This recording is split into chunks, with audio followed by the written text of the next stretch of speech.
Linjani maZimbabwe mahlelo ngoGibbs Dube ku VOA Studio 7 lamhla ke mfuna ukunxusa ukuthi lithanda ikhasi leVOA Ndebele. So ke mfuna ukuthi libone ukuthi kwenziwa njani nxa ufuna ukuthi uthande ikhasi lethu. So lapha kade ngisekhasini elami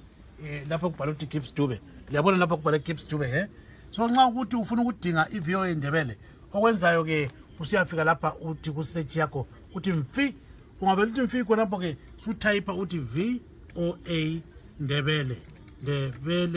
ungavela utype njalo susenzeke khona ukuthi ayisearch sufitizela lapha uthi search iyaziphumela ke iVOA Ndebele igijima nansiyana uyayibona ube sutype phezulu khona phana nxa ungavela utype phezulu khona phana siyavuleka ke phela iyavuleka ikhasi lakho lingavuleka ikhasi lakho ke usokumele ukwenze sukhangela lapha uyabona lapha kubhala ukuthi like ukuthi mina ngalithanda ikhasi leli so lawe kuyabe kulento kunje kumele ukufitizele ungavela ukufitizela into lakho then suthande ikhasi leVOA Ndebele susazikholisela ubukabuka ubone konke okukhona so mahlabezulu nxa lifuna ukuthandana lathi ngenani ku VOA Ndebele like it ngiyabonga.